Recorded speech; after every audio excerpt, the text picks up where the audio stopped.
This is Land O'Favilla, Psalm 116. It's 19 verses, very positive, a declaration of love and gratitude to Yahweh, because when we're in the depths of sorrow, pain, and misery, He answers our prayers. Verse 1. I love Yahweh because He listens to my voice and my cries for mercy. Because He has turned His ear to me, therefore I will call on Him as long as I live.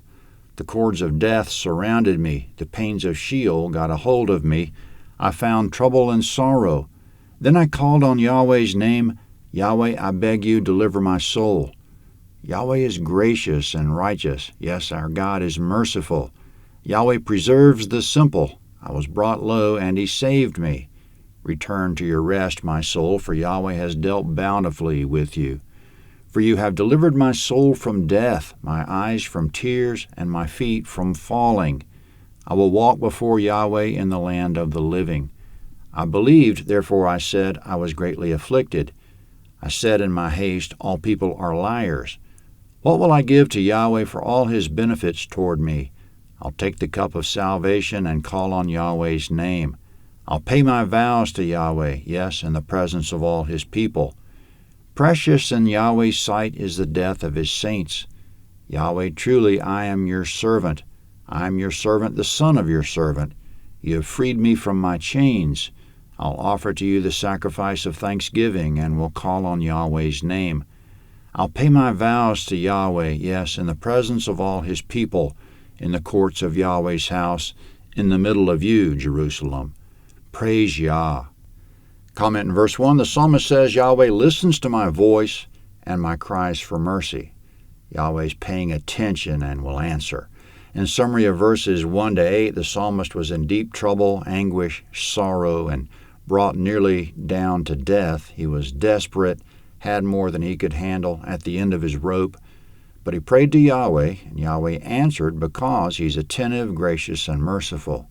Yahweh returned the psalmist to a restful condition in verse 7. In verse 6, there wasn't any mystery in getting an answer. The psalmist didn't have to buy a book called How to Get God to Answer Your Prayers. He only approached God in simplicity and asked for what he needed. He says Yahweh preserves the simple in verse 6. His prayer is in verse 4, which was simply, Yahweh, I beg you, deliver my soul, end quote. That was it. It wasn't any more complicated than that, because Yahweh listens and is willing to answer. In verse 8, what more could we want from God? He delivers our soul from death, our eyes from tears, and our feet from falling. Since He'll do that for us, we'll be in good shape. Verse 10 isn't very straightforward. It's a little bit hard to understand. Quote, I believed, therefore I said I was greatly afflicted. But if we make that fit with what was already said, it's probably something to the effect, I prayed to Yahweh with faith, telling Him I was greatly afflicted. And therein is the second key of getting Yahweh to answer, not just a simple prayer telling Him what we want, but a simple prayer in faith telling Him what we want. That's still not enough to write a book about and nothing complicated.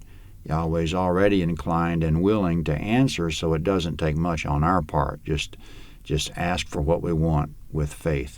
Then in verse 11, a line seemingly out of the blue, quote, I said in my haste, all people are liars, end quote.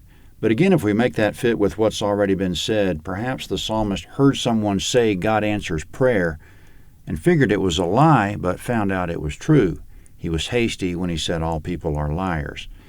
In verse 13, quote, I'll take the cup of salvation, end quote, is probably a figure of speech just like our own figure of speech in modern English, that when something good happens, we say, I'll take it, or I'm glad to get it.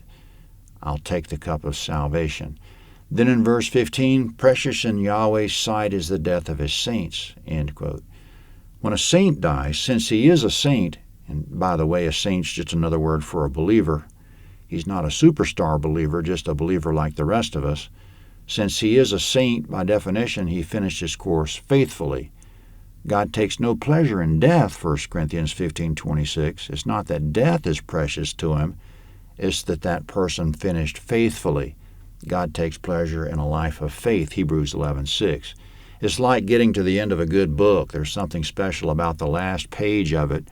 Not that we're glad it's over, but that it was a good thing all the way through. All the challenges, of the character in the book have been met and overcome, and everything is resolved. It's the same for man, that when we go to a funeral and we know it was a life well lived, it's a precious thing. There's sorrow, but there's also a sense of it being a precious thing as well.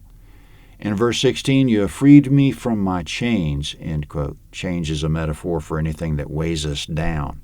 God's in the business of deliverance, of freeing us from our chains. In verses 16 to the end, since God is so good to us, we gladly serve Him all our lives and extol His virtues to anyone who will listen. Some in our audience will say all men are liars, but some of them will experience what we're talking about and know that they spoke rashly. Psalm 117 is next.